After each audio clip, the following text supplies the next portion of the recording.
It's a common theme throughout the modern world that everything in a computer's brain comes down to ones and zeros. You've most likely heard that this code of ones and zeros is what's referred to as binary. And while almost everybody knows that this is somehow related to what computers do, very few of us seem to understand what binary is or why computers use it.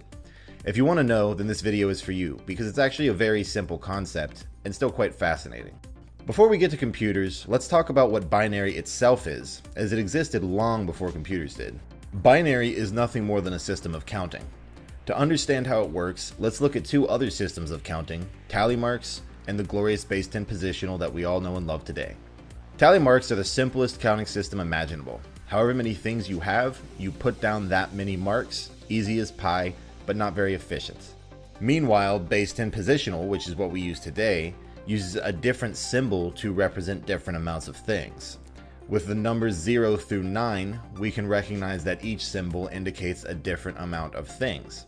If we need to represent something higher than 9, we add a digit to the left, roll this first digit back to 0, and start over. This system is very efficient compared to tally marks because each digit we add exponentially increases the amount of things we can represent. Because in this system we add a new digit every 10 things, each digit represents an increasing power of 10. This is the number of ones we have, the number of tens, the number of hundreds, the number of thousands, and so on. Now this is probably something you already know, but it's very important to keep it in mind when we talk about binary. Now binary works the exact same way as base 10 positional, but instead of each digit going from 0 to 9, it goes from 0 to 1. Counting upwards in binary sounds like this: 0, 1, 10, 11, 100, 101, 110, 111, and 1000. Because each digit of binary has only 2 values and not 10, each additional digit represents an increasing power of 2 rather than an increasing power of 10. So this is the number of ones we have, the number of 2s, 4s, 8s, 16s, 32s, 64s, 128s, and so on. Not nearly as efficient as base 10, but exponentially more efficient than tally marks. Literally. So now that we know how binary works, let's talk about computers. Why did the first computer creators, as wise and intelligent as they are, waste their time with such an ineffective system of counting? Well, it's because of a physical limitation on how computers work. Everything a computer does comes down to what's known as microtransistors. Simple, tiny, eensy-beensy little switches that can either be on or off and can be flipped on or off with a very weak electrical charge. The first goal was to get computers to count. And to get them to count by using these switches, we could use the tally system, meaning the number of on switches equals the number of things we have, or we could use the much more efficient system of binary, where each switch represents a digit of binary. 8 transistors using the tally system could represent a number as large as 8 by turning all of them on. With binary, we can represent a number as high as 255.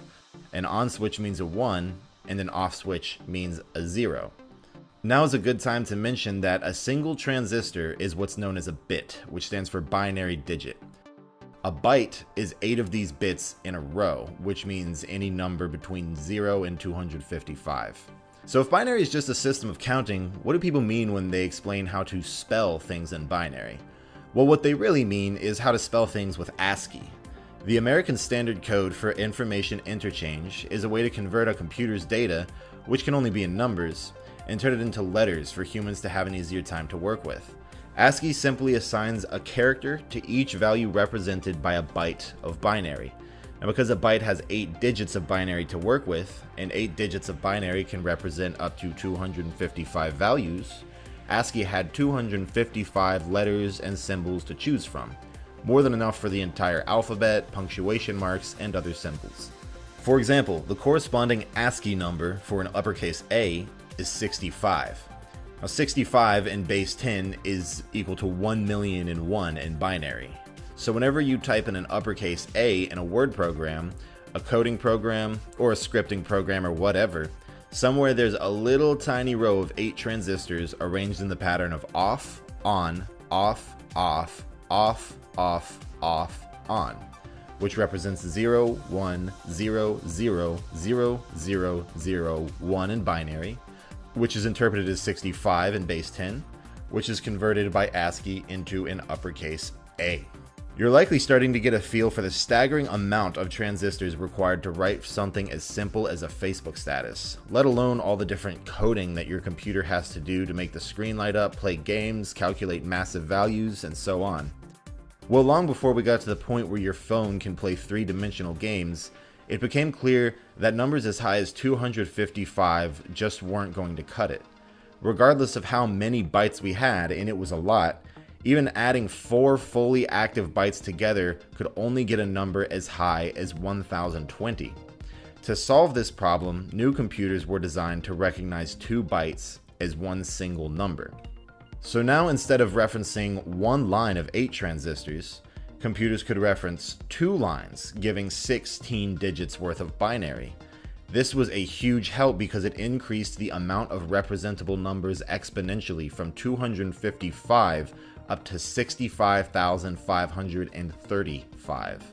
When you hear people talking about the difference between 8-bit and 16-bit, this is more or less it. Now, that doesn't mean that a 16-bit system is exponentially that much more powerful, because your program isn't always going to be utilizing all of these numbers in each byte that it represents. It just has the option to, which opens up lots of doors. Well, this could go on for ages and ages, but I want to end this particular video right here so as not to be overwhelming.